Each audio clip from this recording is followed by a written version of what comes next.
comes in verse 15. Then went the Pharisees and took counsel how they might entangle him in his talk.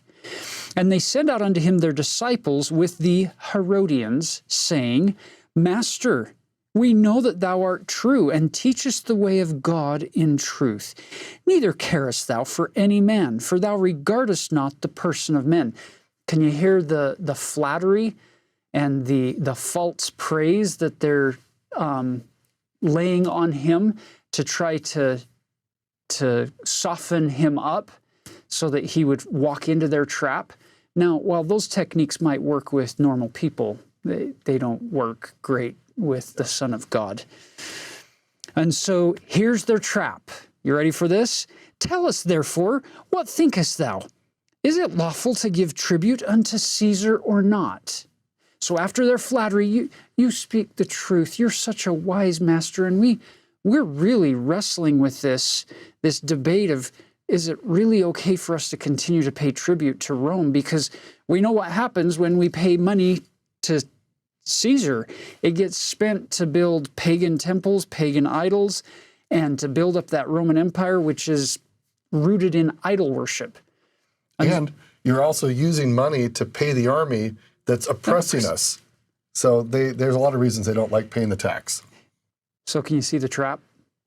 Two-sided here. If he says, don't pay it, well, you now have an insurrectionist claim on their hands to say, see?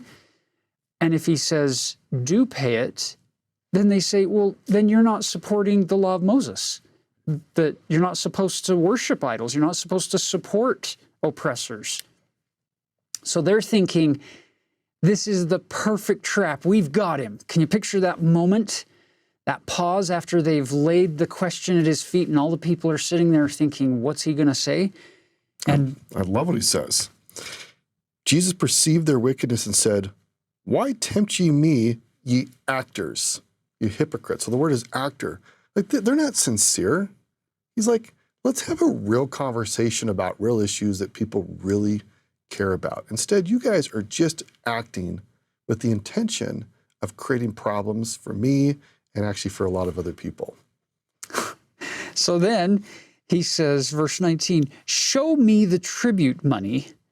And they brought unto him a penny. So I have here a replica denarius that was made out of silver from my friend Richard Beach, a jeweler. And this is an exact replica of what coins, these pennies, or a penny in that day would look like. And so he says, show it to me. So they produce one and show it to him. Now look at the next thing he says. And he saith unto them, whose is this image and superscription? And they say unto him, well, it's got Caesar's image on the coin, as you can see here. And his answer is, okay, well, render therefore unto Caesar the things which are Caesar's, and unto God the things that are God's. Now most people read that verse and think, wow, that was ingenious. He got out of their trap. He didn't take a side. He just said, look, if it's got Caesar's image on it, then render it to Caesar, because it's his. And then we often stop there and smile at how smart Jesus was to overcome this trap. And perhaps we might miss, from my opinion, from my perspective, the single most important part of the entire interchange here, which is a message not just to overcome the trap for this group of Pharisees and Herodians that came to him, but for disciples of Christ in that temple setting, as well as in the 21st century today reading this story. It's that second phrase. It's far less focused on render unto Caesar that the things which are Caesar's, and it's the second phrase, and render unto God the things which are God's. You'll notice, how do I know that this coin is Caesar's? Because it has Caesar's image on it. So how do I know what to render to God? Well, probably something that has God's image on it.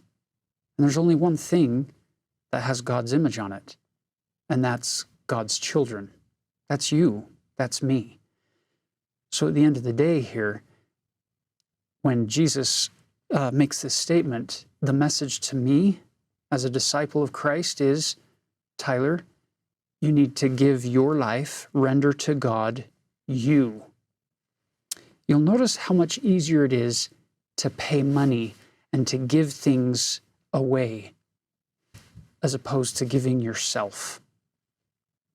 So full consecration is to render unto God my whole life. It's to say to the Lord, you can have anything that you want. It's all yours. I place my whole life into your hands. To render unto God the things which are God's is a very profound teaching for complete consecration to the Lord.